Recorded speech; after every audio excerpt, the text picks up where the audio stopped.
Big பாஸோட third promo release ஆயிருக்கு. அதுல குறிப்பா சொல்லணும்னா the greatest rivalry Parvathy versus Aurora. அப்படியே வேற மாதிரி இருந்தது. லைவ்ல அந்த சம்பவத்தை பார்க்கறதுக்கே அவ்வளோ அருமையா இருந்தது. ஆனா இதுக்கான ஆரம்பம் யாரு தெரியுமா? நம்ம திவ்யா தான்.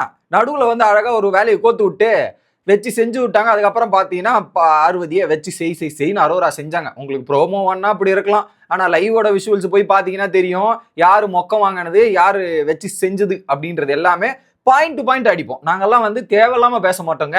பேசினாவே நாங்க பாயிண்டோட தாங்க பேசுவோம். முடிஞ்சா பாயிண்ட் எடுத்துட்டு வாங்குங்கன்ற மாதிரி ஒத்துமொத்தமா முடிச்சு விட்டாப்புல. சரி, இந்த ப்ரோமோலையும் லைவ்ல நடந்த விஷயத்தை எல்லாத்தையும் கொஞ்சம் டீட்டெயிலா பார்த்துருவோமே. வணக்கம் மக்களே, நேஷனல் உட்ஸ்ல இருந்து உங்கள் மணிவண்ணன். சேனலுக்கு புதுசா இருந்தீங்கன்னா சப்ஸ்கிரைப் பண்ணிருங்க. வீடியோ பார்க்குற அனைவருமே மறக்காம லைக்கும் ஐப்பும் பண்ணீங்கன்னா வீடியோ சருன்னு பல பேருக்கு போய் சேர்ந்துரும். எனக்கும் உதவியா இருக்கும், உங்களுக்கும் உதவியா இருக்கும். மறந்துடாதீங்க கைஸ், மறந்துடாதீங்க. இப்ப கண்டென்ட்டுக்குள்ள போயிடலாம். ஸோ என்ன பிரச்சனைனா, எல்லாரும் கானா வினோதுக்கு எதிராக ஒரு குற்றச்சாட்டுகள் வச்சாங்க. எல்லாரும் அவங்களோட கருத்துக்கள் தெரிவிச்சாங்க இல்லையா? இதுல குறிப்பா அரோரா வந்து ஜால்ரா அப்படின்றத நீங்க எப்படி சொல்லுவீங்க அப்படின்றத கானா வினோத் கிட்ட கேட்டாங்க. கானா வினோதத்துக்கு கேட்டாங்க. தனியா வந்து கானா வினோத்துக்கு யார் 4 பேர் அட்வைஸ் பண்ணாங்க. ஆதிரை, அப்புறம் பார்த்தீங்கன்னா கமருதீன், அரோரா மற்றும் கானா வினோத், இந்த 4 பேரும் உட்காந்துக்கிட்டு ஒரு டீட்டெயில் டிஸ்கஷன் பெருசா போச்சு. டிஸ்கஷன் நடந்துச்சு. அதெல்லாம் நடந்து முடிஞ்ச உடனே கிச்சன் பக்கத்துல பார்வதி மேடம் வந்து என்ன பண்றாங்கன்னா, ஆனா யார் யார் எதுக்கு பழகுறாங்கன்றதை பாத்துங்கண்ணே. சில டைம்ஸ் இப்படிதான் கேமுக்காக சில பேர் இப்படிலாம் பண்ணுவாங்க அப்படின்ற மாதிரி சில விஷயங்களை வந்து போட்டு விட்டு போறாங்க. யார் உண்மையா இருக்காங்க, யார் இப்படி இருக்காங்க, கேமுக்கெல்லாம் எப்படி பண்றாங்க பாருங்கன்ற மாதிரி எடுத்துன்னு வந்து ஜாடமாடியாக அந்த இடத்த வந்து வினோத் கிட்ட போட்டு விட்டுறாங்க. ஓகேவா? வினோத் கிட்ட போட்ட விட்டுறத கரெக்டா வந்து திவ்யா வந்து கேட்டா, பி அவேரா இருந்தா கொஞ்சம் உஷாரா இருங்க, கொஞ்சம் அவரா இருக்குங்க, யார் எப்படிலாம் இருக்காங்கன்னு. ஸோ அதுல 4 பேர் தான் பேசினாங்க. இப்போ வினோத்துக்கு எதிராக யார் கேள்வி கேட்டா? ஒன்னு ஆதிரி கேள்வி கேட்டா, ரெண்டாவது வந்து வேற யாரு, அரோரா. இது 2 தான் கேள்வி கேட்டாங்க. ஓகேவா? 2 பேர் தான் கேட்டாங்க. இப்போ பார்வதி வந்து இங்க ஒரு விஷயத்த போடுறாங்க. ஏன்னா அரோராவை ஆதிரியை சொல்ல மாட்டாங்க. ஏன்னா ஆதிரி வந்து பார்வதி வந்து டைட்டில் வின்னர்னு சொல்லிட்டு போயிட்டாங்கல்ல. அதனால என்ன பண்ணிட்டாங்க, காம்படிஷன் வேற அரோராவை சொல்லிட்டான். ஸோ இப்போ நம்ம அரோராவை டார்கெட் பண்ணுவோன்றதுக்காக தான் அரோராக்கும் வினோத்துக்கும் ஒரு நல்ல பாண்டிங் இருக்கு. வினு குட்டி அப்படின்ற ஒரு பாண்டிங் இருக்கு. உங்க எல்லாருக்குமே தெரிஞ்ச விஷயம். அந்த பாண்டிங்கை உடைக்கிறோம்னா இப்படி கோல் மூட்டி விடணும்ன்றதான் பார்வதி அந்த இடத்த வேலையை பார்த்தாங்க. இதை திவ்யா பார்த்துட்டு என்ன பண்ணிட்டா, அரோரா இங்க வா அப்படின்ற மாதிரி கூப்பிட்டு நாரதல வேலை பார்த்து விட்டாப்பல திவ்யா அது உனக்கு தேவையா திவ்யா அப்படின்ற மாதிரி தான் இருந்துச்சு. கூப்பிட்டு பார்வதி இப்ப நீ என்ன சொன்னியோ அவங்களே சொல்லுங்க, நான் சொல்லல, பார்வதி நீங்களே சொல்லுங்கன்ற மாதிரி அப்படியே மழுப்பி கிழிப்பி பார்வதி சொல்றாங்க. பார்வதி இப்ப நீங்க உண்மையா சொல்றீங்களா இல்ல நானா சொல்லட்டுமா அப்படின்ற மாதிரி கேட்கும்போது, சொல்லுங்க பாரு, இங்கிலீஷ்ல ஏதோ சொன்னீங்களாமே சொல்லுங்க அப்படின்ற மாதிரி சொல்லி பி அவர் ஜாக்கிரதை அப்படின்ற வார்த்தைகள்லாம் சொன்னாங்க அப்படின்ற மாதிரி போட்டு விட்டோன்னே, ஓ இதானா, சரி நான் வந்து உங்களை சொல்லி அரோரா நாங்க இதுவா பொதுவா சொன்னேன். ஆமா, உங்களுக்கு என்ன பொதுவா தான் சொல்லுவீங்க. நீ எப்பயாவது டைரக்டா பேசி பார்த்திருக்கீங்களா இல்ல டைரக்டா பேசுறதுக்கு தான் வருமா? பேசுங்க டைரக்டா யாருன்னு சொல்லுங்க. 4 பேர் தானே இருந்தோம், அந்த 4 பேர்ல யாருன்னு சொல்லுங்க. 4 பேர் அவங்களை அட்வைஸ் பண்றத சொல்லுங்க. கேமுக்காக ஏதோ பண்றீங்களே. நானும் வினோத்தும் ஆரம்ப நாள்ல இருந்து ஃப்ரெண்டு. அவர்கிட்ட நானும் கமருதீன் எத்தனை வாட்டி போய் அட்வைஸ் பண்ணிருக்கோம்னு கேளுங்க. வினோத்தை போய் கேளுங்க. நாங்க இப்ப கூட சொல்லிட்டு தான் வரோம். நீங்க யார சொன்னீங்க, நீங்க சொல்லுங்க அப்படின்னு கேட்டா பதிலே கிடையாது.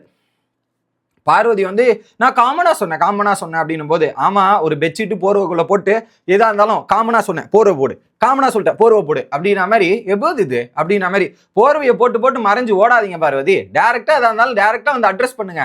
நான் தான் இருக்கல வாங்க அப்படின்னு கூப்பிடுறாங்க. டைரக்டா சொல்ல மாட்டாங்க.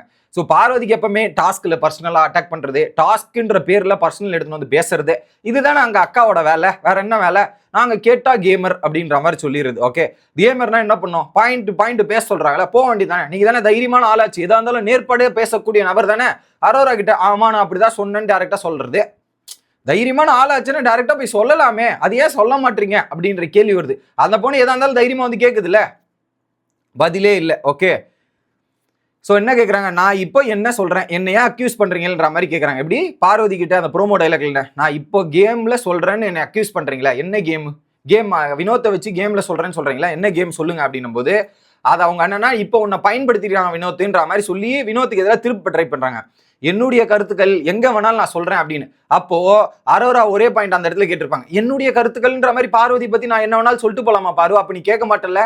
நான் ஜாடமாடியா சொல்லிடுறேன் பாரு, ஜாடமாடியா நான் ஒரு நபரை பேர் சொல்லாம டேஷ்னு போட்டுட்டு என்னுடைய கருத்துக்கள் என்ற மாதிரி பல விதங்களை சொல்லிட்டு போயிட்டுமா அப்படின்ற மாதிரி கேட்ட உடனே ஐயோ அப்படின்ற மாதிரி உடனே கமருதீனை கூப்பிட்ட டைலாக் வந்துச்சா, கமருதீனை கூப்பிட்டு கேட்பாங்க, நம்ம அவருக்கு அட்வைஸ் பண்ணமா இல்லையாடா சொல்றா அப்படின்னு கேட்கும்போது அட்வைஸ் பண்ணும் இதெல்லாம் பண்ணும் அப்படின்றத ஓப்பனா கமருதீனும் ஒத்துப்பான்.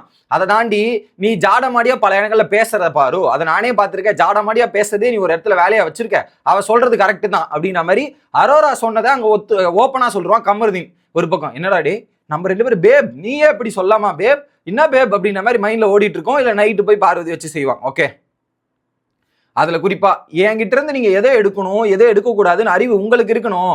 இங்க இப்படி பண்றீங்கன்னா நீங்க எப்படி பண்றீங்கன்னா அப்ப நீங்களும் தப்பான விஷயத்தை தானே எடுத்துக்கிறீங்க, தப்ப தானே பிராக்டிஸ் பண்ணிக்கிறீங்க. ஏன்னா பார்வதி ஜாடமாஜையா பேசுறீங்க அப்படின்னும் போது நீங்களும் இப்ப ஜாடையா பேசுறீங்களே அப்படின்னும் போது ஆமா வேற யாருக்கிட்ட இருந்து கத்துப்போம், பார்வதி கிட்ட இருந்தா கத்துக்கிட்டேன். ஏன்னா நேர்பட பேசுறவங்க கிட்ட நேர்படி பேசலாம். இப்போ கத்தியில குத்துறவன கிட்ட கத்தியில தான் குத்த முடியும், ஜாடியா பேசுறவங்க கிட்ட ஜாடியா தானே பேச முடியும், அங்க எப்படி நேர்மையா பேச முடியும், ஜாடியா தான் பேச முடியும் அப்படின்ற மாதிரி பார்வதியோட டைலாக்கே வச்சு பார்வதியை விரும்பி திரும்ப அடிக்கிறாங்க. அந்த டைலாக் தான் இது. ஓகே, ஸோ ஜாடியா பேசாதீங்க பார்வதி, ஜாதியா பேசாதீங்க. நான் உங்களை சொல்லவே இல்லைன்னு அப்ப யார சொன்னீங்க சொல்லுங்க அப்படின்னும் போது அதுக்கும் பதில் பொதுவா சொன்னேன். பொதுவா சொல்லி போர்வையில மறையாதீங்க, டைரக்டா சொல்ல வராதுல்ல. அதுல அவங்க கேட்கறேன் டைரக்டா வந்து சொல்ல வேண்டியது, டைரக்டா நீங்க வந்து நான் வந்து உங்ககிட்ட ஹர்ட் ஆகுது ஜாடமடியா பேசாதீங்க ஹர்ட் ஆகுதுன்னு பல வாட்டி சொல்லியிருக்கேன், அதெல்லாம் நீங்க பேசிட்டீங்களா, அதெல்லாம் ஃபாலோ பண்ணிட்டீங்களா, புரியல சொல்லுங்க, அதெல்லாம் ஃபாலோ பண்ணிட்டீங்களா அப்படின்னு கேட்கும்போது இல்லைங்க நான் பொதுவா சொன்னேங்க, பொதுவா என்ன வேணாலும் நாங்க கூட தான் பொதுவா சொல்லுவோம், நேத்து கூட தான் பொதுவா சொன்னா எஃப்ஜே அது உங்களால அக்செப்ட் பண்ண முடியல, என்ன பத்தி ஏன் சொல்ற கமருதீனும் நீயும் ஒண்ணு பண்றீங்கன்னு பொதுவா ஒரு ஸ்டேட்மெண்ட்டை சொல்லும் போது அப்ப உங்களுக்கு கோவம் வருது இல்ல. பொதுவா எப்படி இவங்களை மீன் பண்ணி தான் நீங்க சொல்றீங்க. எக்ஸாக்ட்லி அங்க 2 பேர் தான், ஆதிரை பேசியிருக்காங்க அரோரா பேசியிருக்காங்க. ஆதிரியை கிடையாதுன்னா அப்ப அரோரா தானே, அந்த பொண்ணு வந்து கேட்கதான் செய்யும் அப்படின்றது தான். ஆனா ஒரு பக்கம் கத்தியால குத்துறவனு கத்தியில தான் குத்த முடியும், ஜாடமடியா பேசுறவங்க கிட்ட ஜாடமடியா தான் பேசுவோம். பாயிண்டே பேச வராது, பாயிண்ட பேச வரலன்னு ஓடி போடுவாங்க, இப்படியே பாதிலே கிளம்பி போயிடுவாங்கன்ற மாதிரி செஞ்சு விட்டா அரோரா செய்ன்னு செஞ்சு விட்டுறலாம். ஓகே, அடுத்து நானும் பொதுவாக தான் சொன்னேன், உன் வாயை அடிக்கலாம், ஊர் வாயை அடிக்க முடியும் பாரு, உன் வாயை அடிக்க முடியுமா, உன் வாரை நிறுத்திடுவியா அப்படின்ற மாதிரி முடியாதுல்ல அப்படின்னும் போது என்னுடைய ஃப்ரீடம் ஆஃப் ஸ்பீச் அப்படின்றாங்க. ஸோ அது ஃப்ரீடம் ஆஃப் ஸ்பீச்சாவே தெரியல, நாட் ரியலி நைஸ் அப்படின்ற மாதிரி முடிச்சு விட்டாங்க. அதான் சொல்றேன், ஃப்ரீடம் ஆஃப் ஸ்பீச் எல்லாருக்குமே இருக்குங்க. ஆனா அதை எப்ப பேசுறோம் எப்படி பேசுறோம் என்ன விதத்துல பேசுறோன்றது முக்கியம். நீங்க ஒரு பர்சனை சொல்றீங்கன்னா டைரக்டா சொல்லுங்க. ஏன்னா அந்த இடத்துல அரோராவை இவங்க அட்டாக் பண்ணும், அதனால என்ன பண்ணிட்டாங்க இப்படி போயிட்டு வினோத்தும் அரோராக்குள்ள ஒரு பாண்டிங் இருக்குல்ல அதை காலி பண்ணிடுவோம். ஆல்ரெடி கமருதீன் இருக்கிற பாண்டிங்கை நம்ம உடச்சு விட்டோம், முடிச்சு விட்டோம். அடுத்து வினோத்து கூடவும் அரோரா வரக்கூடாதுங்க, எதுக்குங்க அந்த பாண்டிங் இருக்கணும்ன்ற மாதிரி அடுத்தவனோட ரிலேஷன்ஷிப் பிரேக் பண்றதுல பிளான் போடுறீங்களே, என்ன ஒரு நல்ல விஷயம், என்ன மாதிரி ஒரு கேம் இருப்பா, வேற மாதிரி அப்படின்ற மாதிரி தான் இருக்குது. ஸோ இந்த கேட்டகிரியில அரோரா தரமாக செய்தார்கள் அப்படின்றதான் ஆணித்தனமான உண்மை. என்னதான் வந்து பார்வதி ஸ்மைல் பண்றதும் சிரிக்கிறதும் ப்ரோமோல பில்டப் பண்ணாலும் லைவ்ல அப்படி இல்லை. எபிசோட்ல வேணா கட் பண்ணி சார், எபிசோட்ல கட் பண்ணி பார்வதிக்கு போட்டு விட்டுருங்க, கேமருக்கு ஃபேவரா போட்டுருங்க சார், ஏன்னா அரோரா வந்து அந்த மாதிரி டம்மி பீஸா இருக்காங்க, பார்த்து போட்டு விடுங்க, பார்வதிக்கு வந்து ஸ்கோப்பாவது ஆகட்டும். விடை பெறுகிறேன், பை கைஸ்.